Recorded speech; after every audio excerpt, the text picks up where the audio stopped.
இந்த செய்தியை உங்களுக்காக வழங்குவது வெட்டிங் ஃபீவர் மேகசின்.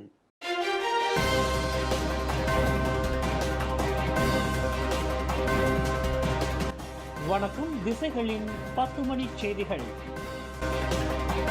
கிள்ளான் பள்ளத்தாக்கில் நாளை தொடங்குகிறது நீர் விநியோக இடையூறு. கிள்ளான் பள்ளத்தாக்கில் நாளை ஜூன் 5ஆம் தேதி புதன்கிழமை தொடங்கி 7ஆம் தேதி வரை 3 தினங்களுக்கு குடிநீர் விநியோக சேவையில் இடையூறு ஏற்படும் என்று ஸ்லாங்கூர் மாநிலத்தின் பிரதான நீர் விநியோகிப்பு நிறுவனமான அயர் ஸ்லாங்கூர் அறிவித்துள்ளது. நாளை காலை முதல் நீர் சேவையில் பாதிப்பு ஏற்படும் என்பதால் மக்கள் இன்றிரவிற்குள் போதுமான நீரை சேமித்து வைத்துக் கொள்ளும்படி அந்த நிறுவனம் ஆலோசனை கூறியுள்ளது. நீர் விநியோகிப்பில் இந்த 3 நாள் கட்டம் கட்டமாக பாதிக்கப்படும் பகுதிகளுக்கு போதுமான நீரை விநியோகிப்பதற்கு 182 டேங்கர்கள் தயார்படுத்தப்பட்டுள்ளதாக அந்த நிறுவனம் தெரிவித்துள்ளது. பட்டாலிங் பகுதியில் 20 டேங்கர்களும், கிள்ளான் பகுதியில் 19 டேங்கர்களும், கோம்பா பகுதியில் 18 டேங்கர்களும், கோலாலம்பூரில் 16 டேங்கர்களும், உலுஸ்லாங்கூர் மற்றும் ஷா அலாமில் தலா 3 டேங்கர்களும், கோலாஸ்லாங்கூருக்கு 8 டேங்கர்களும் சேவையில் ஈடுபடுத்தப்படும் என்று அறிவிக்கப்பட்டுள்ளது. பாதிக்கப்படும் பகுதிகளில் நீர் விநியோகம் வரும் ஜூன் 7ஆம் தேதி நள்ளிரவுக்குள் வழக்க நிலைக்கு திரும்பும் என்று எதிர்பார்க்கப்படுகிறது. கடந்த மே 28ஆம் தேதி KL சென்டரில் மாற்றுத்திறனாளி ஒருவரை அரச பிரமுகர் ஒருவரின் மெய்க்காவலர் தாக்கியதாக கூறப்படும் விவகாரம் தொடர்பாக நடைபெறும் விசாரணையில் உள்துறை அமைச்சு தலையிடாது என்று அதன் அமைச்சர் டத்துஸ்ரீ சைஃபுடின் நசுத்தியோன் இஸ்மாயில் தெரிவித்தார். இவ்விவகாரத்தை போலீஸ் படை தலைவர் தன்ஸ்ரீ ரசருடீன் ஹுசைனிடமே உள்துறை விட்டுவிட்டதாக அமைச்சர் குறிப்பிட்டார். இவ்விவகாரத்தில் உள்துறை அமைச்சர் என்ற முறையில் தமது தலையீடு இல்லை என்பதையும் சைஃபுடின் விளக்கினார்.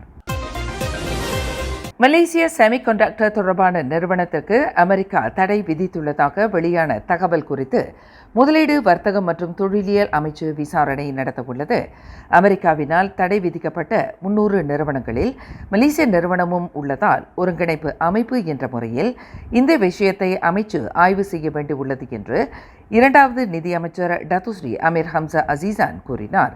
பிரச்சனையை ஆழமாக புரிந்து கொண்டு உண்மையில் அவ்வாறு நடந்ததா என்பதை அமைச்சு கண்டுபிடிப்பது நல்லது என்று கோலாலம்பூரில் நடைபெற்ற செய்தியாளர் சந்திப்பில் அவர் தெரிவித்தார். ரஷ்யாவின் இராணுவ விநியோகிப்பாளர்களுடன் தொடர்பு இருப்பதாக கூறி வாஷிங்டன் கடந்த மாதம் தடை விதித்த 300 நிறுவனங்களில் மலேசியாவை தளமாக கொண்ட செமிகண்டக்டர் தயாரிப்பாளரான ஜெட்ரோனாக்ஸ் சிண்ட்ரியான் பர்ஹாட் நிறுவனமும் அடங்கும் என்று அல் ஜசீரா செய்தி நிறுவனம் தெரிவித்திருந்தது.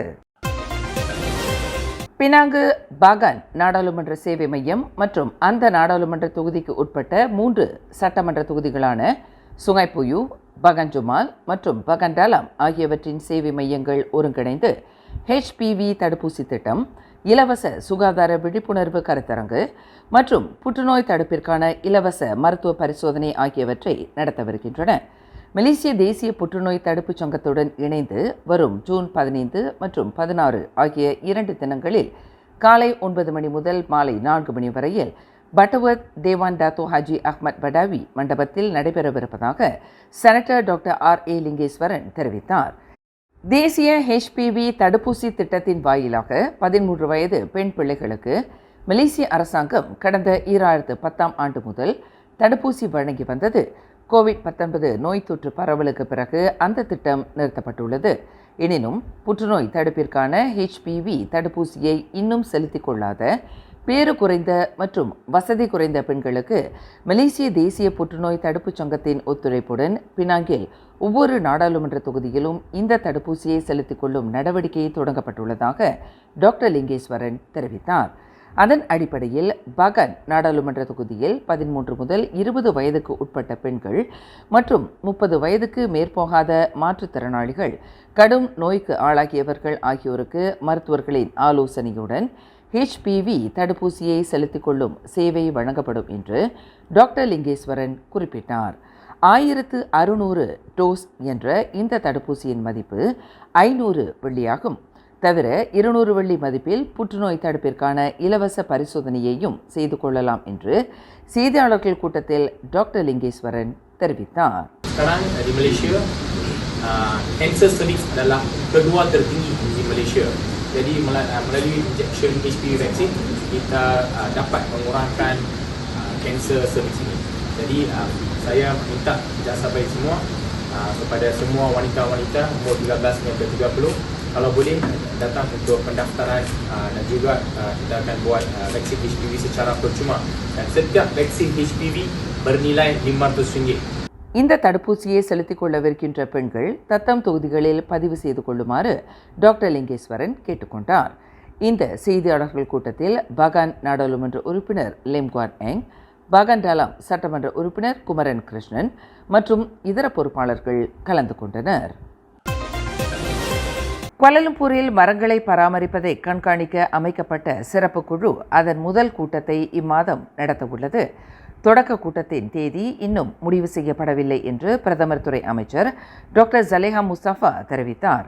இன்று புத்ராஜயா கார்ப்பரேஷன் மற்றும் தினகர் நேஷனல் பிர்ஹாட் இடையே புதுப்பிக்கத்தக்க எரிசக்திக்கான புரிந்துணர்வு ஒப்பந்தம் மற்றும் விநியோக ஒப்பந்தத்தில் கையெழுத்திடும் நிகழ்வை பார்வையிட்ட பின்னர் அமைச்சர் இதனை தெரிவித்தார். அந்த சிறப்பு குழுவில் அரசு சாரா நிறுவனங்கள், மர நிபுணர்கள் மற்றும் மலேசியாவின் வன ஆராய்ச்சி நிறுவனத்தைச் சேர்ந்த நிபுணர்கள் ஆகியோர் இடம்பெற்றிருப்பதாக டாக்டர் ஜலிஹா கூறினார். அண்மையில் சமூக வலைதளங்களில் பரவலாக பகிரப்பட்ட விரைவு பேருந்து ஓட்டுநர் ஒருவர் மிக அபாயகரமாக பேருந்தை செலுத்திய காட்சியை கொண்ட காணொலியை தொடர்ந்து அந்த பேருந்து ஓட்டுநருக்கு 300 வெள்ளி அபராதம் விதிக்கப்பட்டதாக போலீஸ் துறை தெரிவித்துள்ளது. வடக்கு மேற்கு நெடுச்சாலையில் கிரேக் அருகில் நிகழ்ந்த இச்சம்பவத்தில் அடையாளம் காணப்பட்ட அந்த பேருந்து ஓட்டுநர் 1959ஆம் ஆண்டு சாலை போக்குவரத்து சட்டத்தின் கீழ் அபராத தொகை விதிக்கப்பட்டதாக கிரேக் மாவட்ட போலீஸ் தலைவர் ஜுல்கிஃப்லி மஹ்மூத் தெரிவித்தார். திருமணத்திற்கான அனைத்து தேவைகள் மற்றும் ஏற்பாடுகளை அவரவர் தேவைக்கு ஏற்ப ஒரே கூரையின் கீழ் வழங்கக்கூடிய கிராண்ட் இந்தியன் வெட்டிங் எக்ஸ்போ வரும் ஜூன் 7ஆம் தேதி முதல் 9ஆம் தேதி வரை 3 தினங்களுக்கு காலை 11 மணி முதல் இரவு 10 மணி வரை ஷா அலாம் IDCC மண்டபத்தில் களை கட்டவிருக்கிறது. Pre wedding, photography, videography, bridal, deco, catering உட்பட திருமணத்திற்கான அனைத்து சேவைகளையும் ஒரே இடத்தில் கண்முன் நிறுத்துகிறது grand Indian wedding expo. Wedding fever ஏற்பாட்டில் நடைபெறும் கிராண்ட் இந்தியன் வெட்டிங் எக்ஸ்போவில் மிக நேர்த்தியான கலை வேலைப்பாடுகளுடன் நம்ப முடியாத விலையில் திருமண சீர்வரிசைக்கான வெள்ளிப் பொருட்கள், சீர்தட்டு, குத்துவிளக்கு, வீட்டு உபயோகப் பொருட்கள் என விதவிதமான பொருட்கள் புதிய வரவாக கண்களை பறிக்கும் வண்ணம் குவிக்கப்படவிருக்கின்றன. ஒரே இடத்தில் திருமண ஏற்பாட்டிற்கான அனைத்து தேவைகளையும் வழங்கக்கூடிய திருமண சேவையில் பல ஆண்டு காலம் தொழில் ரீதியான நிபுணத்துவத்தை கொண்டவர்கள் மூலம் நடத்தப்படுகிறது. சாத்தியமான வாடிக்கையாளர்களுடன் நேருக்கு நேர் சந்திப்புக்கு வழிவகுக்கிறது கிராண்ட் இந்தியன் வெட்டிங் எக்ஸ்போ. தற்போது சர்ச்சைக்கு இடமாக மாறியுள்ள இளைஞர் விளையாட்டுத்துறை அமைச்சர் ஹனா யோவின் கணவர் ராமச்சந்திரன் முனியாண்டி சம்பந்தப்பட்ட ஏசியா மொபிலிட்டி டெக்னாலஜிஸ் நிறுவனம் தொடர்பாக முகநூலில் பதிவேற்றம் செய்யப்படும் கருத்துக்கள் தொடர்புத்துறை துணை அமைச்சர் தியோ நீச்சிங் உத்தரவின் பேரில் அகற்றப்படுவதாக கூறப்படுவதை மலேசிய தொடர்பு மற்றும் பல்லூடக ஆணையம் மறுத்துள்ளது. சமுதாய வழிகாட்டல் மீறப்படும் அல்லது உண்மைக்கு புறம்பாக கூறப்படும் அல்லது மக்களை குழப்பத்தில் ஆழ்த்தும் கருத்துக்கள் என்று வகைப்படுத்தப்படும் பதிவேற்றங்கள் மட்டுமே அகற்றப்படுவதாக தொடர்பு மற்றும் பல்லூடக ஆணையம் இன்று வெளியிட்டுள்ள ஓர் அறிக்கையில் தெரியப்படுத்தியுள்ளது. ஹனா யோவின் கணவர் சம்பந்தப்பட்ட நிறுவனம் தொடர்பில் முகநூலில் தாம் பதிவேற்றம் செய்த கருத்துக்கள் அகற்றப்பட்டுவிட்டதாக பினாங்கைச் சேர்ந்த வழக்கறிஞர் ஒருவர் தெரிவித்துள்ள புகார் தொடர்பில் அந்த ஆணையம் விளக்கம் அளித்துள்ளது. பத்துகேவ்ஸ் மற்றும் அதன் சுற்று வட்டார இந்திய வாழ் மக்களுக்காக நீண்ட காலமாக போராடப்பட்டு வரும் சகல வசதிகளுடன் அமைய பெறக்கூடிய ஈமச்சடங்கிற்கான இடுகாட்டு நிலத்திற்கு தற்போது ஸ்ரீகோம்பா புக்கெட் பர்மாத்தா பகுதியில் 10 ஏக்கர் நிலம் அடையாளம் காணப்பட்டுள்ளது. பத்துகேவ்ஸ் வட்டார மக்களின் ஒத்துழைப்புடன் அடையாளம் காணப்பட்டுள்ள அந்த 10 ஏக்கர் நிலம் குறித்து இந்த நிலத்திட்டத்தை முன்னெடுத்துள்ள மலேசிய தமிழர் முன்னேற்றக் கழக பொறுப்பாளர்கள் இன்று காலையில் ஸ்லாங்கூர் மாநில ஆட்சிக்குழு உறுப்பினர் வி பாப்பா ராயுடுவை மரியாதை நிமித்தமாக நேரில் சந்தித்து விளக்கம் அளித்தனர். ஷா அலாம் ஸ்லாங்கூர் மாநில அரசு கட்டிடத்தில் நடைபெற்ற இச்சந்திப்பில் மலேசிய தமிழர் முன்னேற்றக் கழகத்தின் தலைவர் ஸ்ரீ ரமேஷ் கண்ணன், இதர பொறுப்பாளர்களான ஈஸ்வரி சுப்பிரமணியம், ரவிசங்கர் பரமராஜன் மற்றும் பொதுமக்கள் சார்பில் மதிவாணன் சக்திவேலு ஆகியோர் கலந்து கொண்டனர். பத்துகேவ்ஸ் வட்டார இந்திய வாழ் மக்களுக்காக ஸ்லாங்கூர் மந்திரி பசார் டத்துஸ்ரீ அமீருடின் ஷாரி அங்கீகரித்த 10 ஏக்கர் நிலம் காலப்போக்கில் 2.95 ஏக்கராக சுருக்கப்பட்டதைத் தொடர்ந்து அந்த நிலத்திற்கு மாற்றாக இந்த 10 ஏக்கர் நிலம் அடையாளம் காணப்பட்டுள்ளதாக ரமேஷ் விளக்கினார். நவீன மீன் சுடலை, கார் நிறுத்தும் இடம், ஈமச்சடங்கு செய்வதற்கு தனி மண்டபம், அரிச்சந்திரன் கோவில், அஸ்தியை பாதுகாக்க தனி இடம், பொதுமக்கள் அமர்வதற்கான இடம் உட்பட ஒரு பூங்காவை போல அமையவிருக்கும் இத்திட்டத்திற்கு தனது ஆதரவையும் ஒத்துழைப்பையும் வழங்குவதாக ஆட்சிக்குழு உறுப்பினர் பாப்பா ராயுடு உறுதி அளித்திருப்பதாக ரமேஷ் தெரிவித்தார். பாப்பா ராயுடுவின் ஆலோசனையின் பேரில் அந்த 10 ஏக்கர் நிலத்தை பெறுவதற்கான விண்ணப்பம் கோம்பா மாவட்ட நில மற்றும் கனிமவள இலாக்காவிற்கு உடனடியாக சமர்ப்பிக்கப்படும் என்று ரமேஷ் குறிப்பிட்டார். இன்று பிற்பகலில் பெய்த கனத்த மழையில் மரம் ஒன்று வேரோடு பெயர்த்து கொண்டு சாலையில் விழுந்ததில் 2 கார்கள் சேதமுற்றன. இதில் கணவன், மனைவி, 2 பிள்ளைகள் உட்பட 5 அதிர்ஷ்டவசமாக உயிர் தப்பினர்.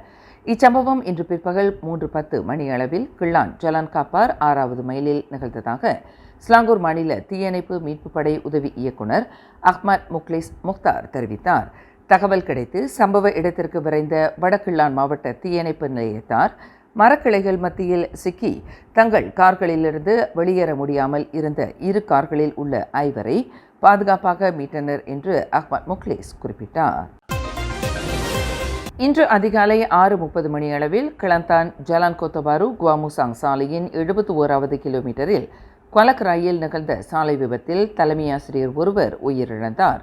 52 வயது அஹ்மத் அன்வார் கசாலி என்று அடையாளம் கூறப்பட்ட ஜெராம் தேக்கோ தேசிய தொடக்கப்பள்ளியின் தலைமை ஆசிரியர் பயணித்த புரூடுவா கலிசா கார் எதிரே வந்த 26 வயது மருத்துவரின் புரூடுவா மைவி காரில் மோதியதில் கடும் காயங்களுக்கு ஆளானதாக தெரிவிக்கப்பட்டது. சுல்தான் இஸ்மாயில் பெத்ரா மருத்துவமனையில் சேர்க்கப்பட்ட அந்த மருத்துவர் சுய நினைவு திரும்பாமலேயே மாண்டதாக குவலக்கராய் மாவட்ட போலீஸ் தலைவர் மஸ்லாம் மஹமத் தெரிவித்தார். உலகில் மிகப்பெரிய ஜனநாயக நாடான இந்தியாவின் மக்களவை தேர்தல் முடிவுகள் வெளியாகி கொண்டிருக்கின்றன. மொத்தம் 543 தொகுதிகளின் முடிவுகள் வெளியிடப்பட்டு கொண்டிருக்கின்றன. உள்ளூர் நேரப்படி மாலை 6 மணி வரையில் பிரதமர் நரேந்திர மோடி தலைமையிலான பாரதிய ஜனதா கூட்டணி 294 இடங்களில் முன்னிலையில் உள்ளது. ராகுல் காந்தி தலைமையிலான காங்கிரஸ் இடம்பெற்றுள்ள எதிர்க்கட்சியான இந்திய கூட்டணி 232 இடங்களிலும் மற்ற கட்சிகள் 17 இடங்களிலும் முன்னிலையில் இருப்பதாக அறிவிக்கப்பட்டுள்ளது.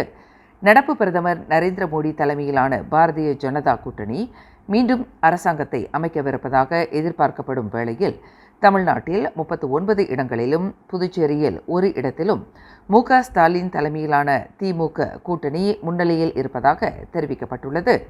தமிழகத்தில் பாஜகவின் நம்பிக்கை நட்சத்திரமாகவும் ஆட்ட நாயகனாகவும் கருதப்பட்ட அக்கட்சியின் மாநில தலைவர் கே. அண்ணாமலை 38,000க்கும் அதிகமான வாக்குகள் வித்தியாசத்தில் பின்னடைவை சந்தித்துள்ளார்.